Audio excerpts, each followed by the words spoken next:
The malaria is having 15 to 30 days incubation period. This lovelacy mimics the malaria, but due to the high parasitemia, due to heavy parasitemia, this is also causing a fatal disease in human beings, but not as fatal as it is seen in the falciparum malaria.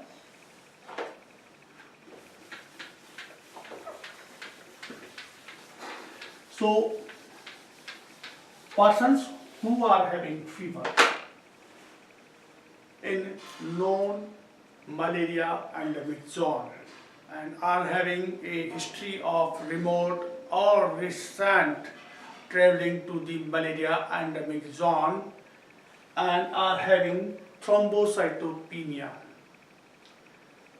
atypical lymphocytosis, and increased lactate dehydrogenase should always be suspected as having malaria.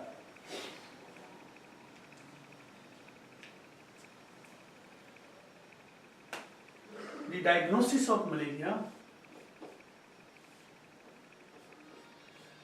The best diagnosis is the blood smear.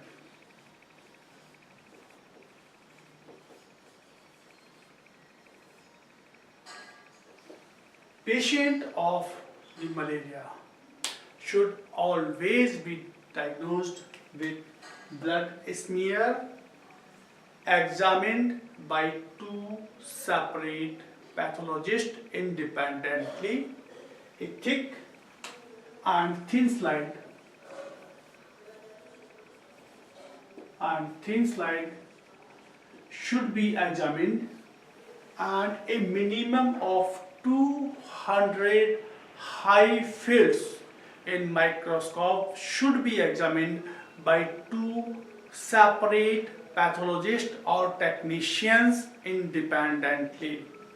The thick slide is examined for the malaria, density of malarial parasite,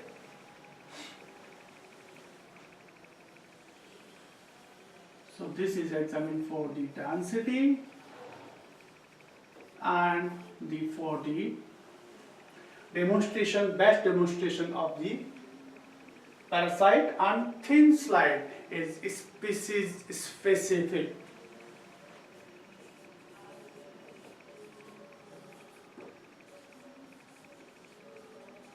This is species specific. After diagnosis in thick slide by two independent viewers in microscope, it should be examined in thick smear also for the species of the malaria and for the further management and treatment part of the malaria. Nowadays there are some rapid diagnostic tests. These are becoming very popular in the diagnosis of malaria. These are rapid diagnostic kits. Rapid diagnostic kit is having 3 lines. One for the test, one for the falciparum, and other for the vivax. A blood drop is taken on this rapid diagnostic kit or rapid diagnostic test kit, and it is diluted by the diluent provided with the kit. After some time there will be a single line of the test, and if patient is having falciparum there will be one other line. If the patient is having vivax there will be a line, but in 5 to 7% of positive cases there will be mixed malaria.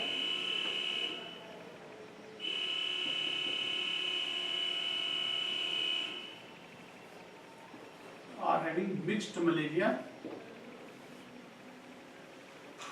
The pathology of malaria is seen, that is the paroxysm of the fever, and the other symptoms are seen only when the parasitic index is more than 50 parasites per deciliter, or about 100 million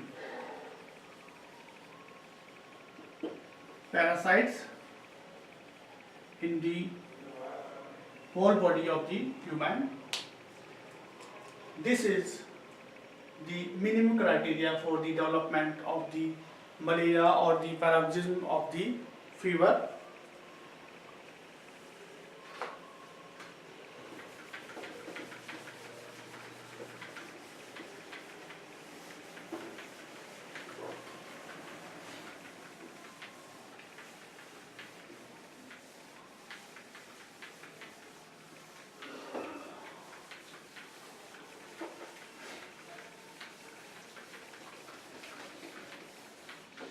CBC,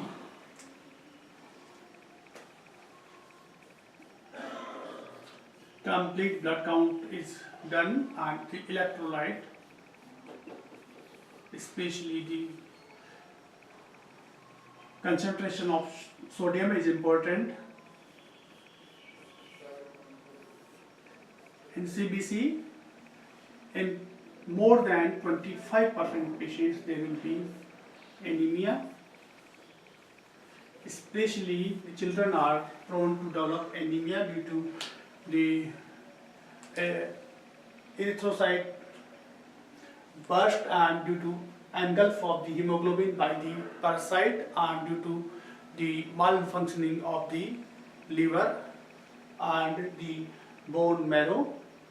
So 25% patients are having the anemia, and 50 to 68% patients are having the thrombocytopenia.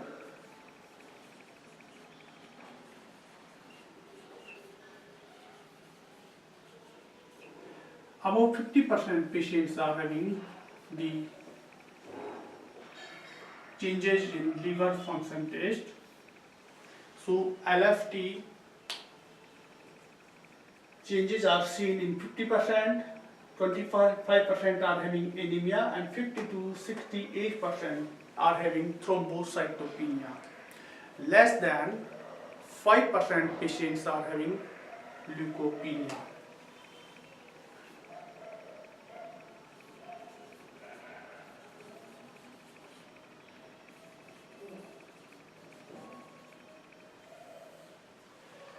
The electrolytes, serum electrolytes, especially the level of sodium, should be checked. Besides these, there should be blood glucose,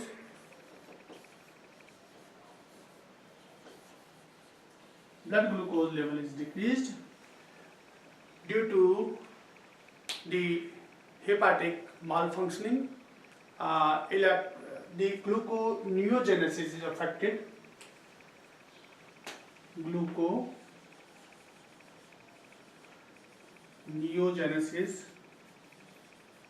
affected, and due to intake of glucose by the developing parasite, and especially in case of falciparum where the parasitic index is very, very high, there can be severe hypoglycemia.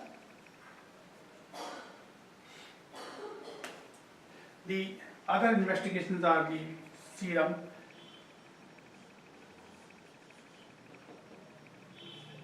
LDH antibodies against the parasite and the level of aldolase.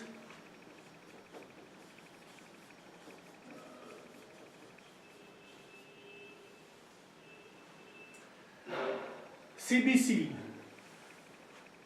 QBC. There are some test tube concentration methods by a machine known as QBC is also used to diagnose and demonstrate the malarial parasite, but it is difficult to diagnose the species in the QBC, but malaria is well diagnosed using the QBC.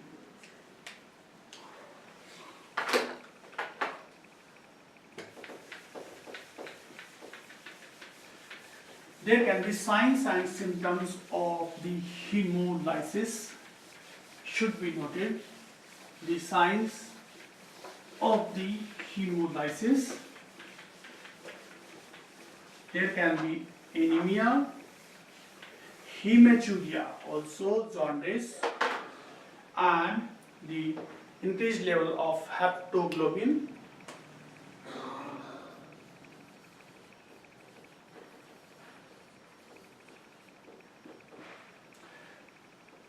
LDH and reticulocytosis.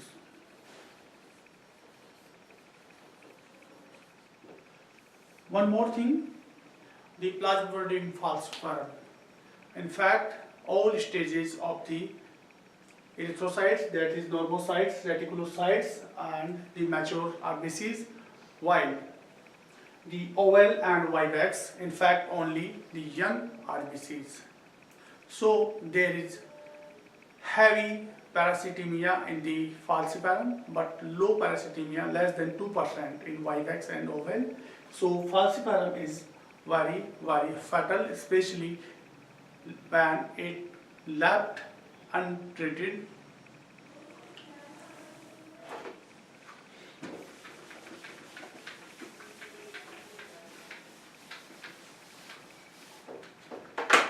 The treatment of the malaria.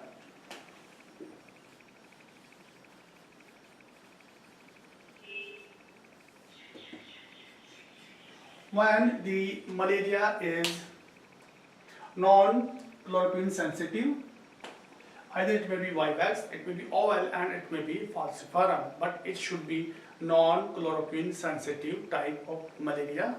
It should be treated by the chloroquine in a dose of 10 milligram per kg, the first or loading dose. After that, 5 milligram per kg per dose after 12 hours, 24 hours and 48 hours. Or the vivax or non-chloroquine sensitive should be treated by the amodiaquine.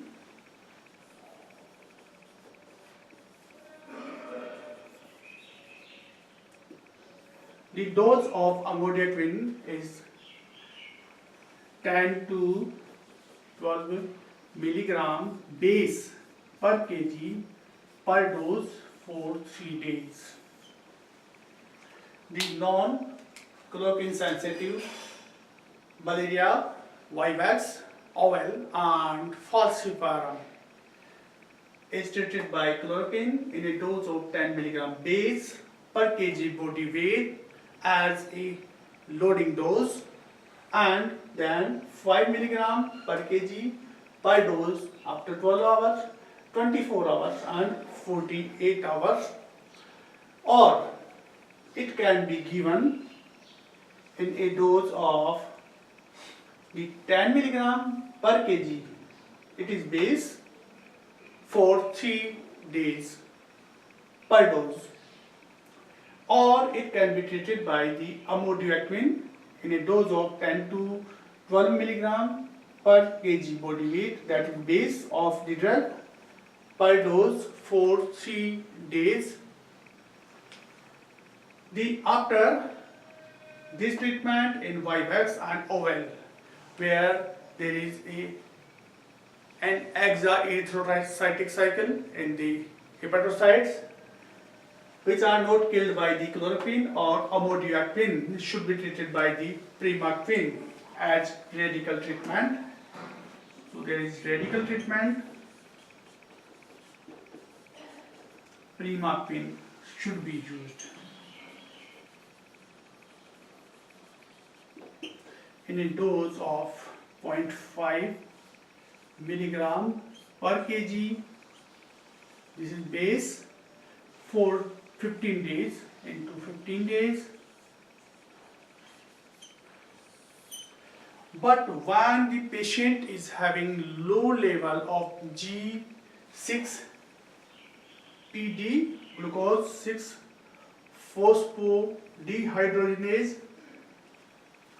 If the patient is having low level of G6PD, the primaquine should be given in a dose of 0.75 milligram per kg per week for 6 to 8 weeks.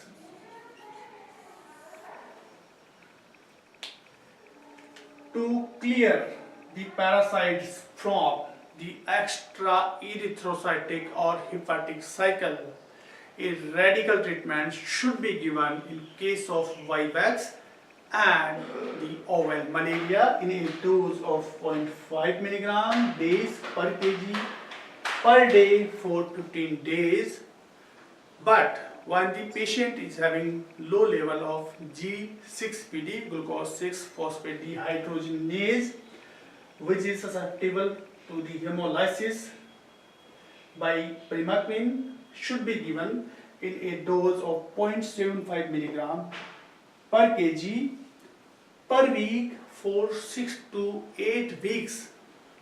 But when the patient is pregnant, having pregnancy, should not be given the primaquine, but after the birth of child, she should be treated by the radical treatment using primaquine in 0.5 milligram base per kg per day for the 15 days period.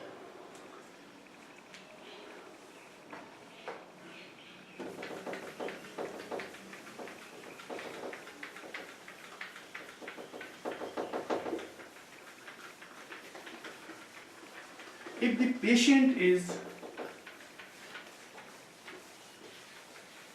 falciparum malaria patient and it is not very severe form of falciparum and having sensitivity to the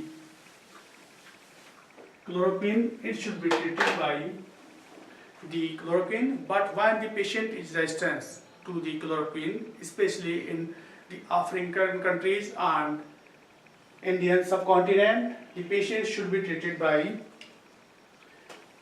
sensitive PF patients should be treated by artesunate,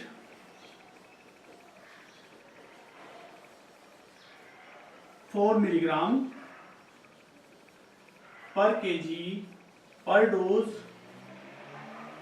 in a single dose for 3 days plus sulfadoxine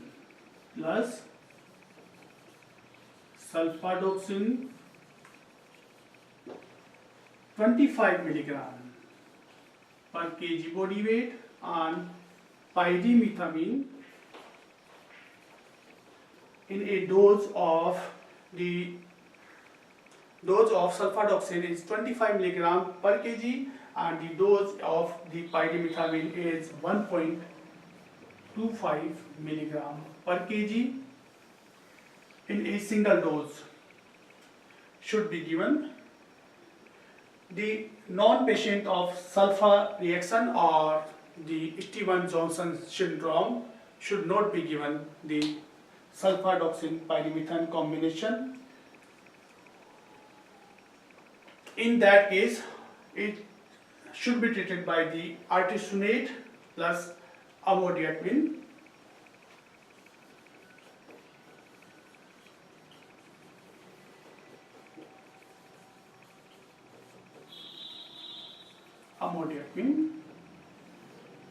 In a dose of 2.5 milligram per kg per day and in a dose of 10 to 12 milligram per kg per day in multi-drug resistance MDR PF. The drug resistance malaria is seen only in case of falciparum. Rarely it is seen in the Vivax and oval form. All cases which are resistant to the multiple drugs are seen in falciparum malaria, especially in the Central and South Africa and the Indian subcontinent countries. Multi-drug resistance PF malaria should be treated by the combination of the artesunate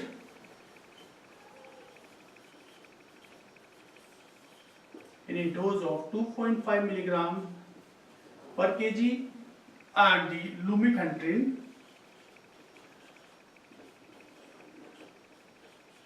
in a dose of 9 milligram per kg for 3 days, or the artesunate and the mefloquine. The artesunate 2.4 milligram per kg per dose and the mefloquine in a dose of 25 milligram per kg body weight can be given in 3 divided doses for 3 days in a dose of 8 milligram per kg per dose for 3 days, or in 2 days doses. First day 15 milligram per kg and on second day 10 milligram per kg. But mefloquine is having some severe neuropsychiatric side effects, so mefloquine should be avoided if the malaria is sensitive to the artesunate or lumefantrine. There are some other drugs used to treat the malaria. These are the tetracycline, doxycycline, clindamycin, and the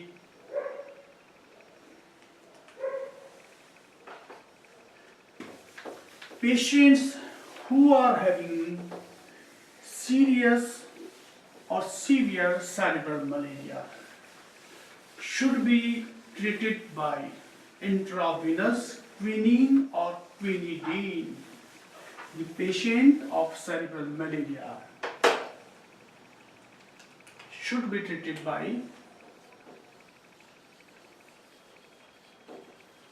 malaria should be treated by the quinine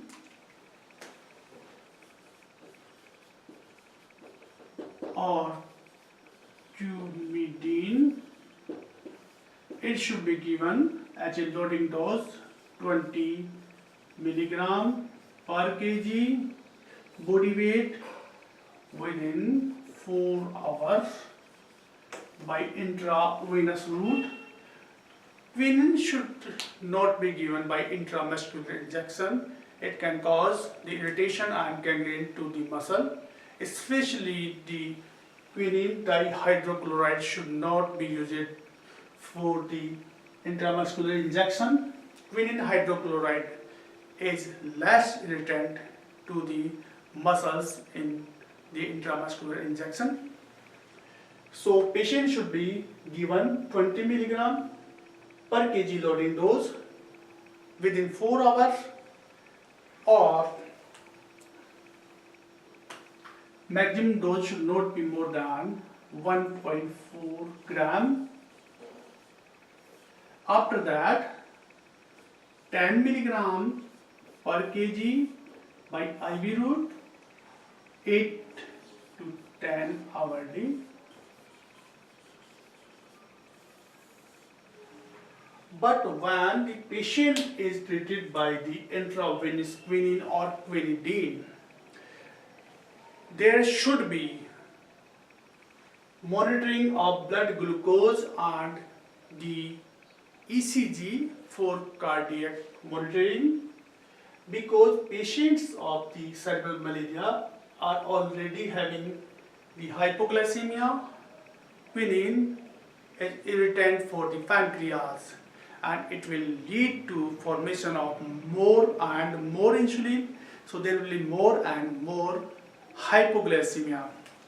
Should be given 50% or 25% dextrose intravenously to treat the hypoglycemia, and the QRS duration and QTC interval. So QR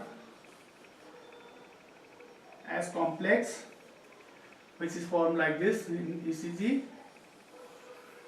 The duration of the QRS and QTC interval should be monitored a interval, and if there are changes in duration of QRS and QTC interval, the dose of quinidine should be recalculated or patient should be taken on the artemisinin derivatives like the artesunate or artemether. Artemether in a dose of 3 mg per kg body weight by intramuscular injection daily for 3 to 5 days according to clearance of the parasites and the signs and symptoms of the disease.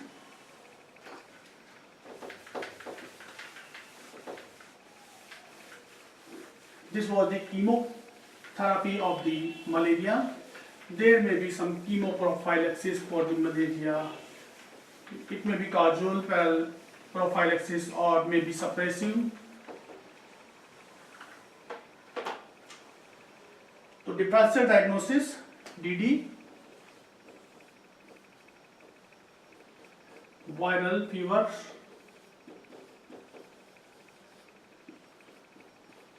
the enteric fever or typhoid fever,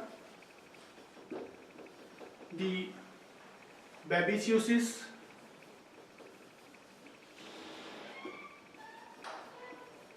the leptospirosis, the dengue,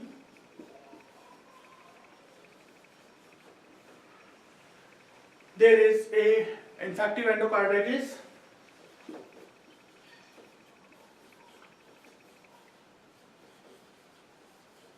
there is a long list of the differential diagnosis of the malaria. So malaria is, again, I'm repeating some highlights of this lecture. It is febrile illness with paroxysm of fever, chills and shaking chills and rigor, and then high-grade fever. Then the patient becomes asymptomatic for a period of 48 to 72 hours after the diaphoresis, and the temperature comes down to normal or subnormal and the patient feels better. After 40 hours there is reoccurrence of the paroxysm by the shaking chills, rigor, malaise, headache and arthralgia. Disease is caused by parasite known as, it is unicellular parasite known as Plasmodium. It is having 5 species causing the illness in human being: the Plasmodium vivax, oval, malaria, falciparum and novelaceae, which is a rare form of malaria and known as monkey malaria.